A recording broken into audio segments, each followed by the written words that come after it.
سورہ نساء کے اندر اللہ تعالیٰ نے فرمایا وَإِذَا جَاءَهُمْ أَمْرٌ مِّنَ الْأَمْنِ أَوِ الْخَوْفِ أَذَاعُوا بِهِ وَلَوْ رَدُّوهُ إِلَى الرَّسُولِ وَإِلَىٰ أُولِي الْأَمْرِ مِنْهُمْ لَعَلِمَهُ الَّذِينَ يَسْتَنبِطُونَهُ مِنْهُمْ۔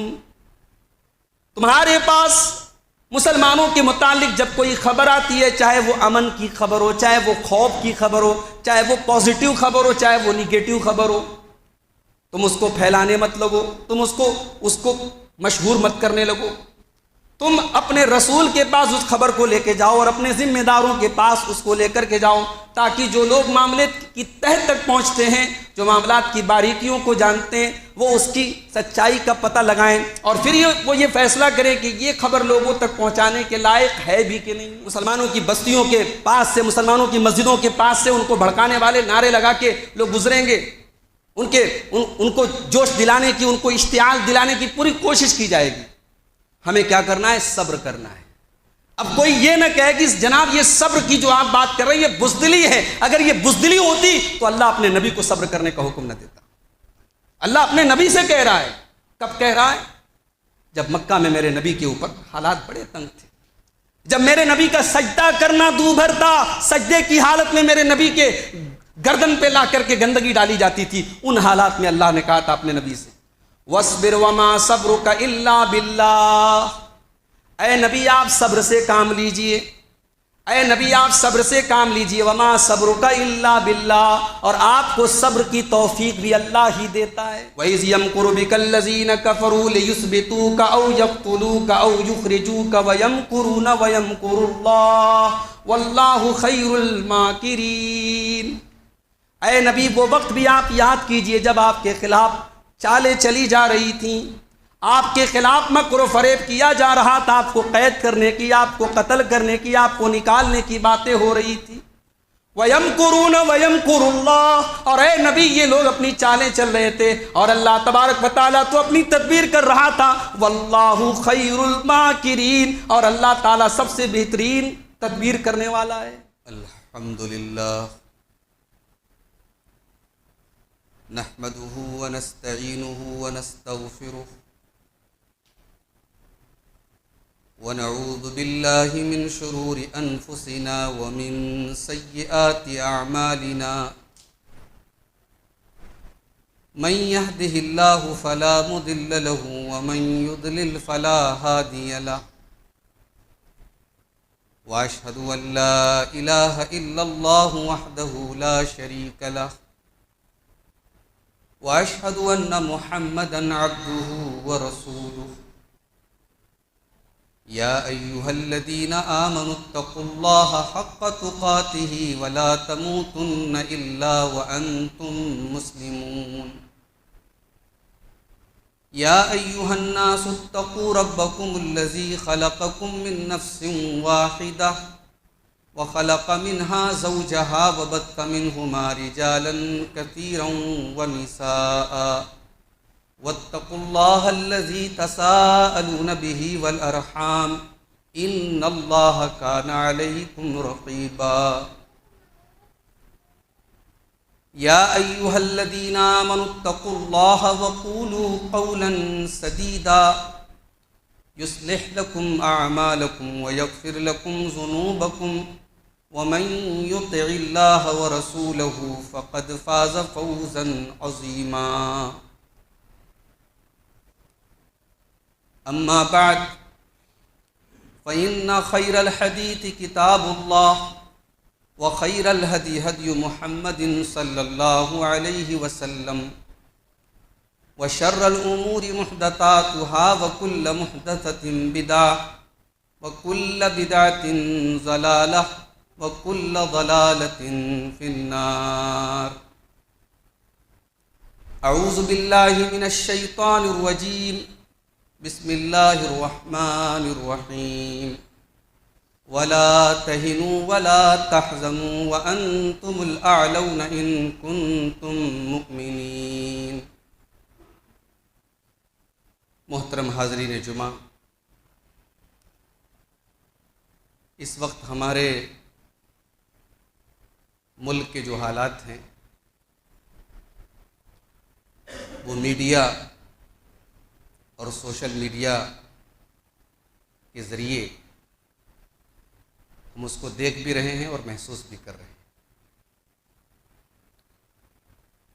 سوال یہ ہے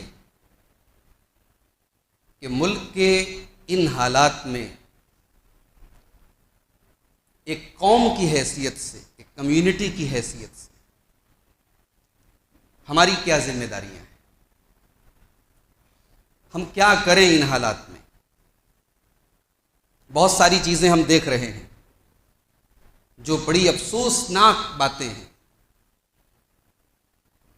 ہمارا یہ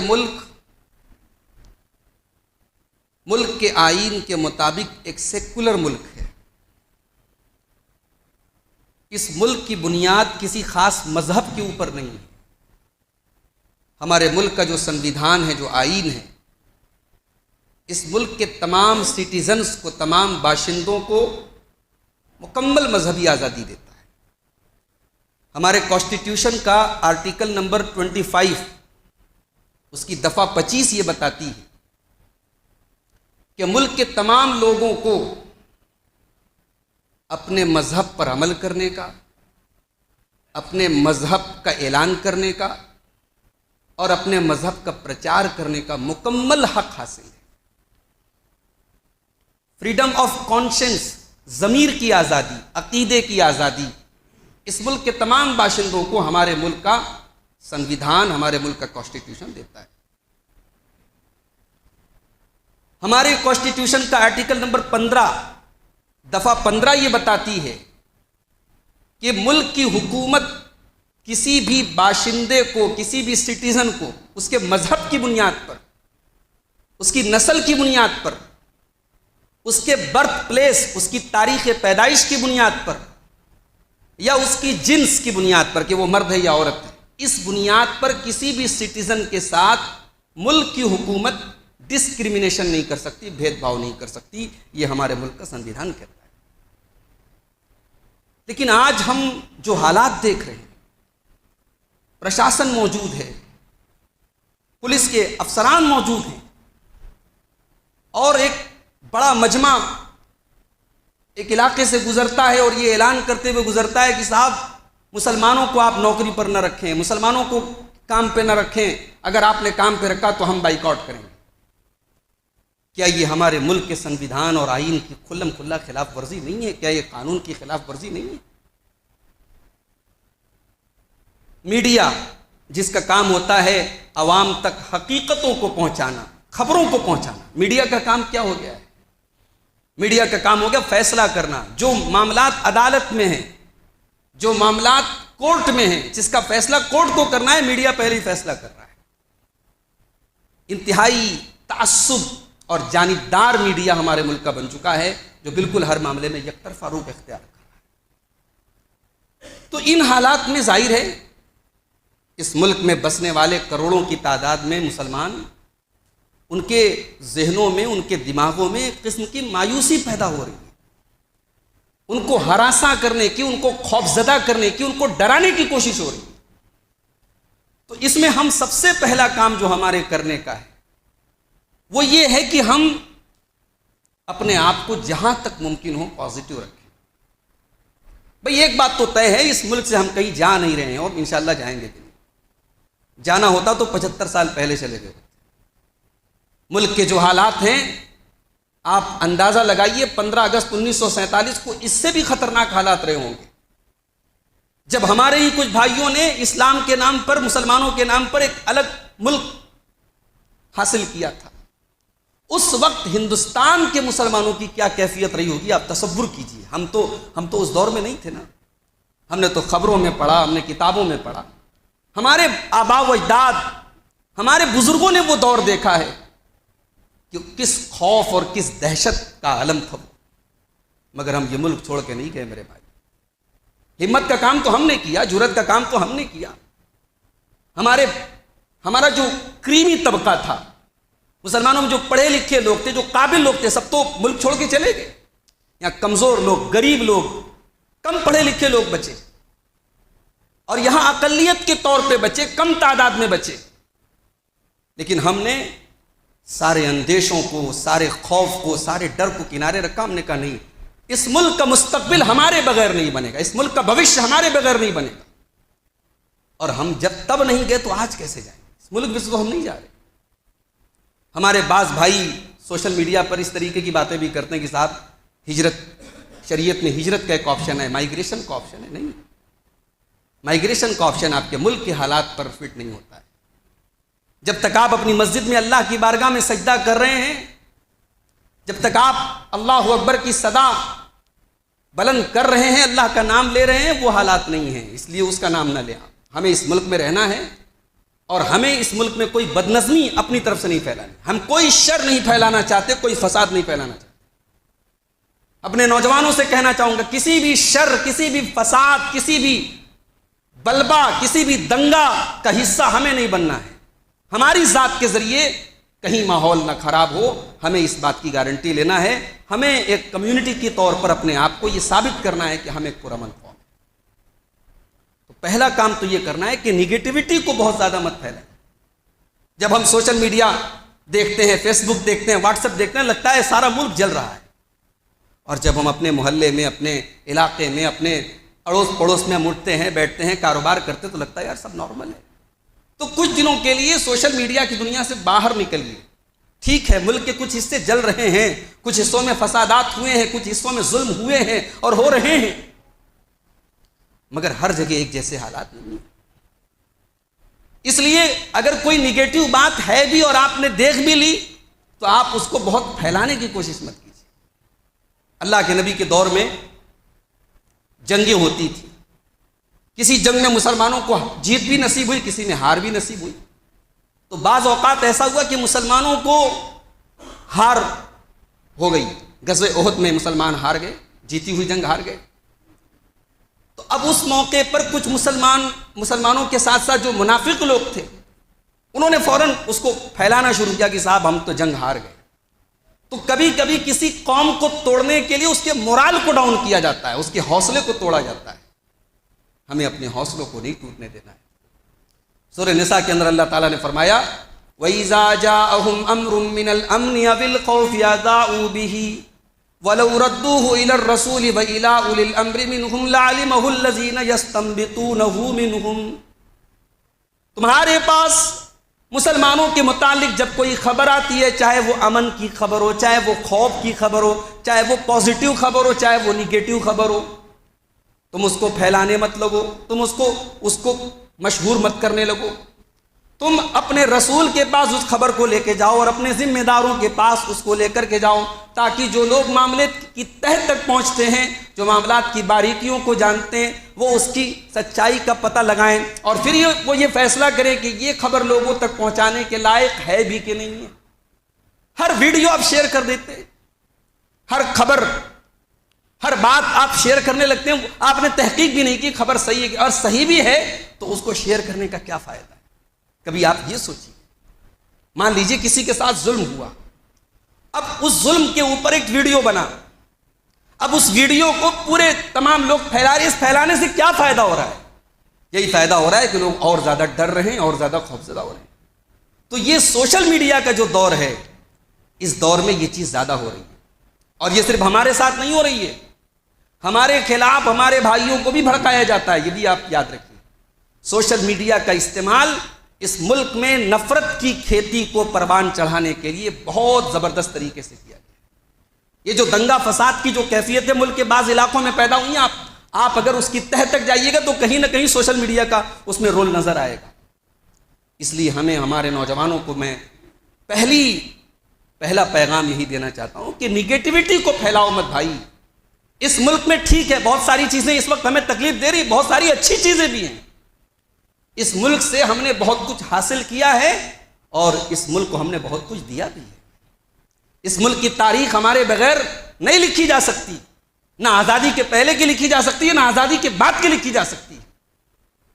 تو ہم نگیٹیوٹی کو نہ پھیلائیں، ہم پازیٹیو باتوں کو پھیلانے کی کوشش کریں، ایک دوسرے کو حوصلہ دینے کی کوشش کریں۔ دوسری چیز یہ ہے کہ آپ مایوس نہ ہوں۔ عدالت، کانسٹیٹیوشن، یہ جو ہمارے ملک کی ریڑھ کی ہڈی ہے، یہ ابھی قائم ہے۔ ٹھیک ہے بعض فیصلے ہمارے حق میں نہیں ہیں، ہمیں مایوسی ہو رہی ہے، مگر ہم تو مسلمان ہیں، ہمارے مذہب میں تو مایوسی کو کافر کی علامت، مومن کی علامت نہیں، کافر کی علامت بتایا گیا۔ حضرت یوسف علیہ السلام بچپن میں غائب ہوئے ہیں، بچپن سے کا زمانہ گزرا، جوان ہو گئے، لیکن حضرت یعقوب علیہ السلام یوسف کا نام لے لے کے یاد کیا کرتے تھے۔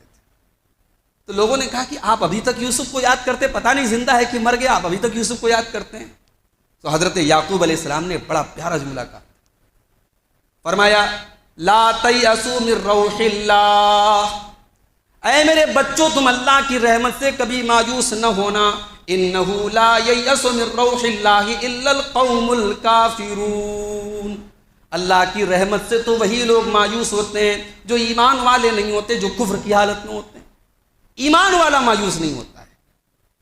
ہمارے نبی تو تب بھی مایوس نہیں ہوئے جب پورا مکہ آپ کے خلاف تھا، زندہ اور مردہ پکڑنے پر 100 اونٹوں کا انعام رکھا گیا تھا، کیا ہمارے نبی مایوس ہو گئے تھے؟ نہیں، اس وقت بھی ہمارے نبی مایوس نہیں ہوئے۔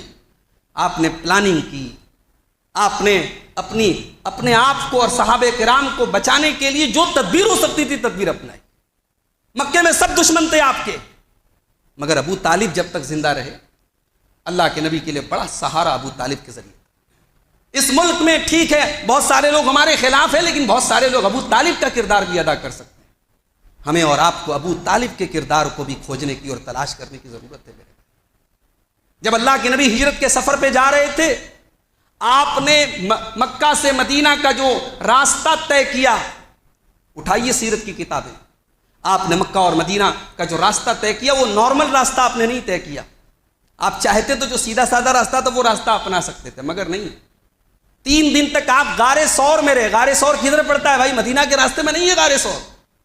جو لوگ حاجی ہیں جو حج کر کے آئے ہیں ان سے پوچھئے کہ یہ غار ثور کس سائیڈ میں، کہ مدینہ کے راستے میں نہیں ہے، ان دا وے آف مدینہ نہیں ہے یہ غار ثور، یہ ان دا وے آف یمن ہے، یہ یمن کے راستے میں۔ یمن بالکل اپوزٹ سائیڈ ہے، مدینہ الگ سائیڈ ہے، اس کی اپوزٹ سائیڈ میں یمن ہے۔ اللہ کے نبی 3 دن تک غار ثور میں رہے۔ کیوں رہے بھائی؟ آپ تو اللہ کے رسول تھے نا۔ اللہ سے دعا کر دیتے ہیں اللہ کوئی تخت بھیج دے، میں بیٹھ جاؤں آرام سے 480 کلومیٹر کا سفر طے کر دوں پلک جھپکنے بھر میں، اور اللہ کے لیے کون سا ناممکن تھا۔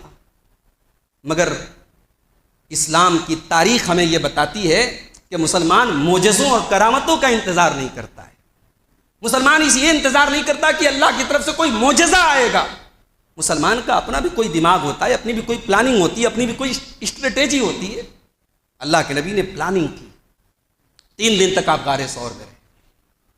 اور کتنے بڑے بدماش ہیں وہ لوگ، کتنے بدقسمت ہیں وہ لوگ جن کی زبانوں پر آج حضرت ابو بکر صدیق کے لیے غلط جملے استعمال کرتے ہیں۔ جو آپ اللہ کے نبی کی سیرت میں خاص طور سے ہجرت کا واقعہ پڑھیے، ابو بکر صدیق کا کردار اتنا خوبصورت نظر آتا ہے، اور یہ بندہ اپنی پوری فیملی کے ساتھ اتنا ڈیووٹڈ ہے اللہ کے نبی کے لیے، اللہ اکبر، کہ اس کو پڑھ کر کے آنکھوں میں آنسو آ جاتے ہیں۔ ابو بکر صدیق وہ انسان ہے میرے بھائی کہ جب اللہ کے نبی کہتے ہیں کہ اے ابو بکر مجھے اجازت مل گئی ہے مدینہ جانے کی، تو حضرت ابو بکر سوال کرتے ہیں اللہ کے نبی کیا مجھے آپ کے ساتھ جانے کا موقع ملے گا؟ مجھے صحبت ملے گی، آپ کی رفاقت ملے گی، آپ کی کمپنی ملے گی، آپ کے ساتھ جانے کا موقع ملے گا؟ اللہ کے نبی نے فرمایا کہ ہاں تمہیں میرے ساتھ جانا ہے۔ اتنا سننا تھا کہ ابو بکر رونے لگے۔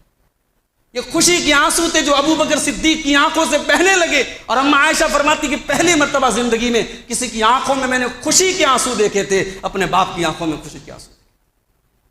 اور پھر اللہ کے نبی جب ابو بکر صدیق کے ساتھ غار ثور میں جاتے ہیں، 3 دن وہاں رہتے ہیں، پھر وہ لمحہ یاد کیجئے جب ابو بکر صدیق غار ثور کے اندر داخل ہوتے ہیں اور سارے سوراخوں کو بند کرتے ہیں، اور ایک سوراخ رہ جاتا ہے تو اس کو اپنے پاؤں کے انگوٹھے سے بند کرتے ہیں کہ کوئی جانور وغیرہ ہو تو باہر نکل کے اللہ کے نبی کو تکلیف نہ پہنچے۔ اپنے آرام اور اپنی تکلیف سے زیادہ نبی کے آرام کی فکر ہے۔ اور اس بل کے اندر کوئی جانور تھا جو بار بار حضرت ابو بکر صدیق کو ڈنک مار رہا تھا، مگر انہوں نے پیر نہیں ہٹایا کیونکہ اللہ کے نبی تھکے ہارے تھے، سوئے ہوئے تھے، لمبی چڑھائی چڑھ کے غار ثور پہ جانا تھا، تھکے ہارے تھے، اللہ کے نبی سو رہے تھے، ابو بکر صدیق تکلیف کی شدت سے بے قرار ہیں، آنکھوں سے آنسو بہ رہے مگر ہل نہیں رہے، حرکت نہیں کر رہے۔ جب ان کے گرم گرم آنسو جناب محمد رسول اللہ صلی اللہ علیہ وسلم کے اوپر پڑے اور آپ کی نیند کھلی اور آپ نے دیکھا کیا بات ہے، تو پتہ لگا کوئی جانور ڈنک مار رہا ہے۔ اللہ کے نبی نے اپنا لعاب دہن لگایا اور حضرت ابوبکر صدیق کی چوٹ بالکل ٹھیک ہو گئی۔ پھر انہی 3 دنوں میں اللہ کے نبی اور ابو بکر صدیق بھوکے پیاسے وہاں تھے. آپ کے لیے کھانے کا ٹفن لے کر کے ابو بکر صدیق کی بڑی بیٹی حضرت اسما وہ کھانا کا ٹفن باندھتی تھی. اور ایک دن ٹفن باندھنے کے لیے کوئی کپڑا نہیں تھا تو اپنا دوپٹہ انہوں نے کاٹ کر کے پھاڑ کر کے اس سے باندھا ٹفن کو. اور اللہ کی یہ بندی، یہ حضرت عائشہ کی بڑی بہن، حضرت ابو بکر کی بڑی بیٹی تھی. اولاد میں جو بڑی اولاد ہوتی ہے نا عموماً بڑی عزیز ہوتی ہے لوگوں کو. ظاہر ہے ابو بکر صدیق کی یہ بیٹی حضرت ابو بکر صدیق کو کتنی عزیز رہی ہوگی. یہ جاتی تھی بیچاری اپنے گھر سے وہاں غار ثور تک جاتی تھی کھانے کا ٹفن لے کر. پھر حضرت ابو بکر صدیق کے بیٹے عبداللہ بن ابی بکر وہ روزانہ شام کو جاتے تھے اور صبح سے لے کے شام تک مکہ والوں کی جو پلاننگ ہوتی تھی وہ ساری خبر لے جا کے دیتے تھے. پھر صبح کو عبداللہ ابن اریقیط حضرت ابو بکر کا غلام تھا، ان کا غلام بکریوں کو لے کر کے آتا تھا اور وہ بکریوں کے ذریعے جو حضرت عبداللہ کے پاؤں کے نشانات ہوتے تھے ان کو مٹا دیتا تھا اور بکری کا دودھ اللہ کے نبی کے لیے لے کے پہنچتا تھا. پھر اللہ کے نبی نے سفر کے لیے عبداللہ ابن اریقیط نام کے غیر مسلم کو، ایک کافر کو آپ نے گائیڈ بنایا تاکہ وہ سمندر کے ساحلی راستے سے آپ کو مدینہ لے کے جائے. تو میرے بھائی آپ نے اسلام کا مطلب یہ سمجھ لیا اللہ اللہ کرنا ہے. نہیں، اللہ اللہ کرنا ہے مگر ساتھ میں محنت بھی کرنا ہے، کوشش بھی کرنا ہے، اپنے حالات کو بہتر بھی کرنا ہے. تو ہمیں مایوس نہیں ہونا ہے. ہمیں اللہ کے نبی کی سیرت یہ پیغام دیتی ہے، ہمیں مایوس نہیں ہونا ہے. وَمَن يَقْنَطُ مِن رَحْمَتِ رَبِّهِ إِلَّا الضَّالُّونَ. حضرت ابراہیم علیہ السلام نے کہا تھا اپنے رب کی رحمت سے مایوس وہی لوگ ہو سکتے ہیں جو گمراہ ہیں، جو بھٹکے ہوئے ہیں. ہم گمراہ نہیں، ہم بھٹکے ہوئے نہیں ہیں، تو ہمیں مایوس نہیں ہونا ہے. اور تیسرا کام یہ کرنا ہے میرے بھائی کہ یہ وقت ایسا ہے کہ ہمارے جذبات کو بھڑکانے کی پوری کوششیں ہوں گی. مسلمانوں کی بستیوں کے پاس سے، مسلمانوں کی مسجدوں کے پاس سے ان کو بھڑکانے والے نعرے لگا کے لوگ گزریں گے. ان کو جوش دلانے کی، ان کو اشتعال دلانے کی پوری کوشش کی جائے گی. ہمیں کیا کرنا ہے؟ صبر کرنا ہے. اب کوئی یہ نہ کہے کہ جناب یہ صبر کی جو آپ بات کر رہے ہیں یہ بزدلی ہے. اگر یہ بزدلی ہوتی تو اللہ اپنے نبی کو صبر کرنے کا حکم نہ دیتا. اللہ اپنے نبی سے کہہ رہا ہے. کب کہہ رہا ہے؟ جب مکہ میں میرے نبی کے اوپر حالات بڑے تنگ تھے، جب میرے نبی کا سجدہ کرنا دوبھر تھا، سجدے کی حالت میں میرے نبی کے گردن پہ لا کر کے گندگی ڈالی جاتی تھی، ان حالات میں اللہ نے کہا تھا اپنے نبی سے وَاصْبِرْ وَمَا صَبْرُكَ إِلَّا بِاللَّهِ.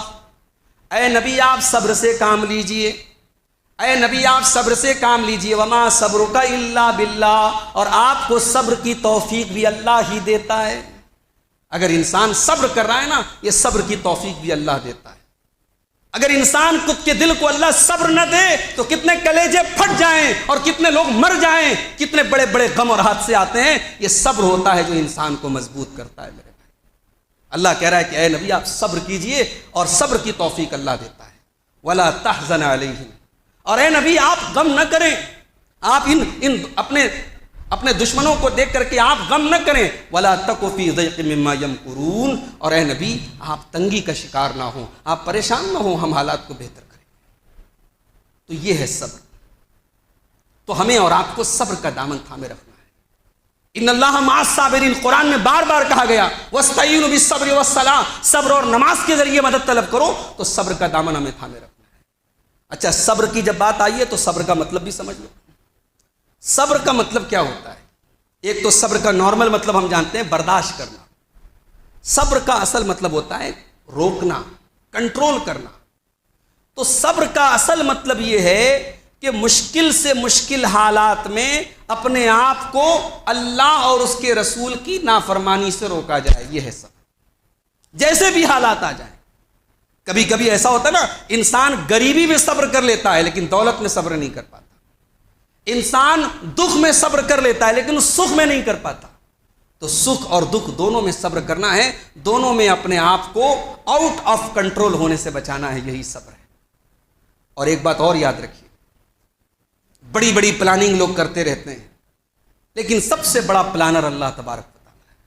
اللہ کی پلاننگ اور اللہ کی تدبیر کے آگے کسی کی تدبیر نہیں چلتی ہے. 1400 سال پیچھے پلٹ کے دیکھیے، مکہ میں ایک پارلیمنٹ تھی، اس کا نام تھا دار الندوہ. قریش کے لوگوں کا جب بڑا معاملہ ہوتا تھا، بڑا ایجنڈا ہوتا تھا، یہیں پہ میٹنگ کرتے تھے. میٹنگ ہو رہی ہے، قریش کے تمام بڑے بڑے سردار موجود ہیں. ابو جہل موجود ہے، ابو لہب موجود ہیں، حضرت ابو سفیان رضی اللہ تعالیٰ عنہ جو ابھی اسلام نہیں لائے تھے، دشمن تھے اسلام کے، وہ بھی موجود ہیں. عتبہ موجود ہے، شیبہ موجود ہے، تمام بڑے بڑے قریش کے لیڈر موجود ہیں۔ ایجنڈا کیا ہے؟ محمد کو ختم کرنا ہے، محمد کو روکنا ہے، اسلام کو روکنا ہے، مسلمانوں کو دبانا ہے، مسلمانوں کو کچلنا ہے۔ یہ اس میٹنگ کا ایجنڈا تھا۔ اور سیرت نگاران لکھتے ہیں، علامہ صفی الرحمان مبارک پوری نے بھی لکھا الرحیق المختوم کے اندر، کہ اس میٹنگ میں ابو جہل جو تھا، سب لوگوں نے اپنی اپنی رائے دی۔ کسی نے یہ رائے دی کہ اللہ کے نبی کو قید کر دیا جائے، کسی نے یہ رائے دی کہ اللہ کے نبی کو مکے سے کہیں باہر پھینک دیا جائے، باہر بھیج دیا جائے، وہ نہیں رہیں گے، معاملہ ختم ہو جائے گا۔ تو ابو جہل کھڑا ہوا، اس نے کہا نہیں، یہ قید کرنے سے مسئلہ حل نہیں ہوگا، یہ باہر نکالنے سے مسئلہ حل نہیں ہوگا، محمد صلی اللہ علیہ وسلم کو قتل کرو، ان کا مرڈر کرو، اور کوئی ایک آدمی مرڈر نہ کرے، ہر قبیلے سے ایک نوجوان کو منتخب کرو، اور سب مل کر کے ایک ساتھ دھاوا بولے، تاکہ کل جب محمد قتل ہو جائیں تو ان کے خاندان والے، ان کے گھرانے والے کس سے بدلہ لیں گے، پھر وہ دیت پر مان جائیں گے، تو جو خون بہا ہے، جو دیت ہے، وہ ہم دے کے اپنی جان چھڑا لیں گے۔ تو جب یہ رائے ابو جہل نے دی تو اس میٹنگ میں ابلیس بھی موجود تھا۔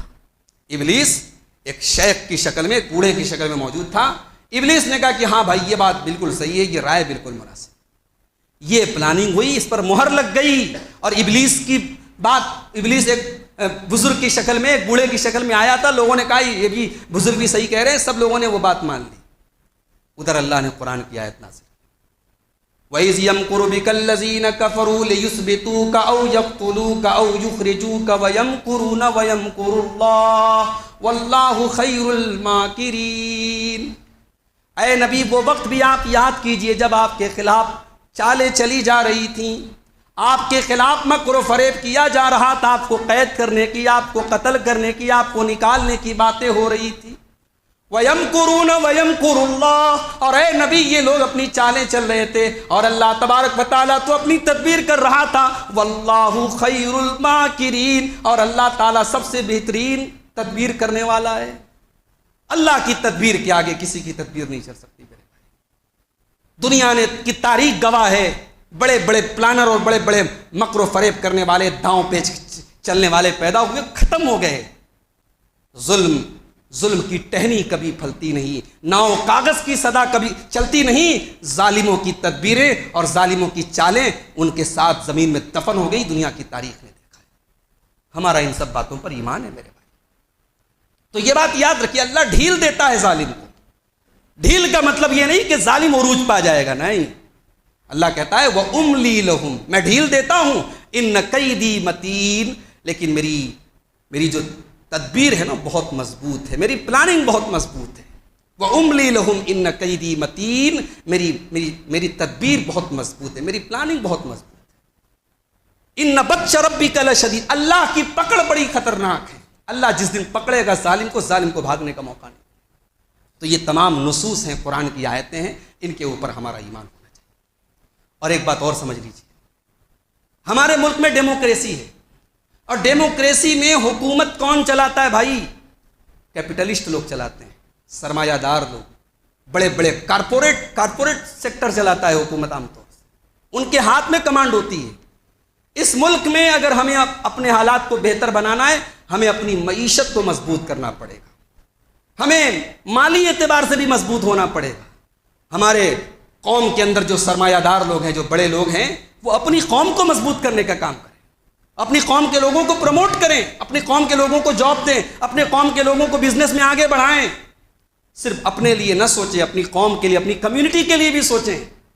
ہم سے چھوٹی چھوٹی قومیں ہیں اس ملک میں، جین کمیونٹی ہم سے کافی چھوٹی، بہت کم ہے، سکھ کمیونٹی بہت کم ہے، مگر آج سکھ کمیونٹی کو نظر انداز کر کے حکومت نہیں بن سکتی، جین کمیونٹی کو نظر انداز کر کے کوئی فیصلہ نہیں ہو سکتا اس ملک میں۔ تو ہم اور آپ کیوں، ہمارے علاقوں کی پہچان کیوں غربت کی وجہ سے؟ ہمارے پاس الحمدللہ بڑے بڑے لوگ بھی ہیں، اور ہمارے پاس دولت کی تقسیم کا اسلامی طریقہ ہے، ہمارے یہاں زکوٰۃ کا سسٹم ہے، ہمارے یہاں صدقہ خیرات کا سسٹم ہے۔ عجیب بات ہے کہ مسلمانوں کی بستیاں آج پہچانی جاتی ہیں غربت کی وجہ سے، مسلمانوں کی بستیاں آج پہچانی جاتی ہیں تعلیم کی کمی کی وجہ سے۔ کیوں میرے بھائی؟ آج آپ غور کریں، ہم رونا روتے ہیں کہ فوج میں ہمارے لوگ نہیں ہیں، پولیس میں ہمارے لوگ نہیں ہیں۔ ہم میں سے کتنے لوگوں نے فوج اور پولیس میں بھرتی کی کوشش کی، کبھی آپ نے اس پر ہی غور کیا؟ میں غازی پور کے بعض علاقوں کو جانتا ہوں، میں بہار کے بعض گاؤں میں گیا جہاں پورا گاؤں مسلمانوں کا ہے اور وہاں بڑی تعداد میں لوگ فوج میں بھرتی ہو رہے ہیں، ان کے ساتھ تو کوئی ڈسکریمنیشن نہیں ہو رہا ہے، کوئی تعصب نہیں ہو رہا ہے۔ تعصب کہیں ہو بھی رہا ہوگا، لیکن وہ اپنی محنت سے، اپنے ٹیلنٹ سے، اپنی ٹیلنٹ کے بلبوتے وہ اپنا نام بنا رہے ہیں، اپنی جگہ بنا رہے ہیں۔ تو ہمیں اور آپ کو اس ملک کی مین اسٹریم میں، اس ملک کی مکھ دھارا میں ہمیں آنا پڑے گا، ہمیں اپنی معیشت کو مضبوط کرنا پڑے گا، تاکہ وہ وقت آئے کہ ہماری قوم کی پہچان یہ ہو کہ بھئی یہ معاشی اعتبار سے بہت مضبوط ہے، ان سے پنگا نہیں لے سکتے، یہ کمیونٹی پیسے کے اعتبار سے بہت مضبوط ہے، اور ہماری قوم کے بڑے بڑے کیپٹلسٹ لوگ جب ہوں گے تو پھر اس ملک کی کوئی بھی حکومت ہماری قوم کو نظر انداز کر کے کوئی فیصلہ نہیں کر سکتی۔ تو معیشت کو مضبوط بنائیے اور تعلیم میں آگے بڑھیے۔ ابھی سرکار کی طرف سے ایک جن سنکھیا کا فارم بھرا جا رہا ہے، سروے کیا جا رہا ہے، ہمارے ہاتھ میں بھی کچھ فارم آئے بھرنے کے لیے۔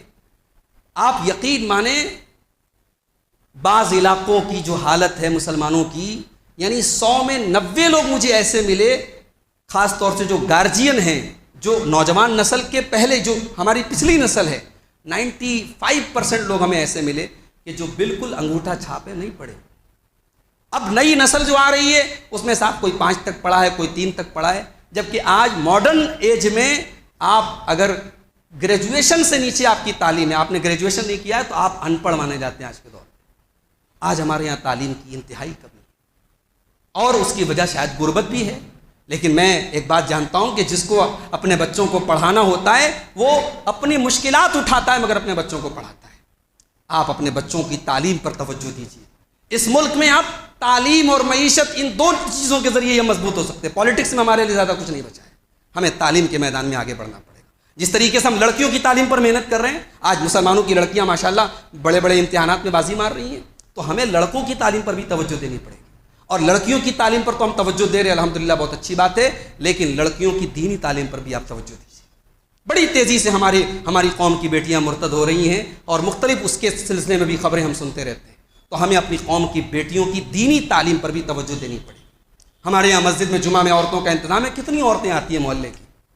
عید کی نماز اور عید الاضحیٰ کی نماز میں ہمارے اور آپ کے گھروں کی عورتیں جا رہی ہیں، بہت اچھی بات ہے، اگر نہیں جا رہی ہیں تو ان کو ضرور بھیجیے، ضرور بھیجیے، اور آپ اس بات کی کوشش کیجئے کہ آپ کے گھر کی عورتیں دین سے جڑیں۔ آپ ایسے پروگرام کروائیے جس میں عورتوں کا انتظام ہو اور اس میں عورتیں شامل ہوں۔ بھئی عورتوں کو خراب کرنے کے لیے، عورتوں کو بگاڑنے کے لیے ہزار چیزیں ہمارے سامنے موجود ہیں، لیکن عورتوں کو دین سے قریب کرنے کے لیے ہم نے کیا پلیٹ فارم دیا ہے، ہمیں اس پر بھی غور کرنے کی ضرورت ہے۔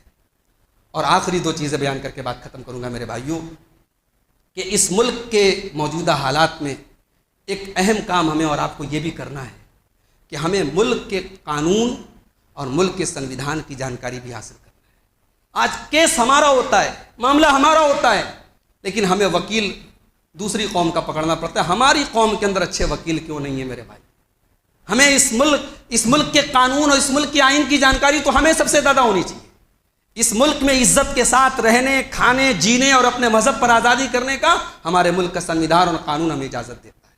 اس لیے اس قوم کے کچھ بچوں کو قانونی تعلیم بھی دینی چاہیے، اپنے گھر اور خاندان کے کچھ بچوں کو آپ قانونی جانکاری بھی دیجیے۔ اچھے وکیل، اچھے لائر اور اچھے جج جو ہے جب ہماری قوم سے پیدا ہوں گے تو اس سے بھی کمیونٹی کے حالات سدھریں گے۔ تو یہ چند باتیں ہیں، اور سب کے بعد ہم اللہ تبارک و تعالیٰ سے دعا کرتے رہیں، وہی ہمارا سہارا ہے۔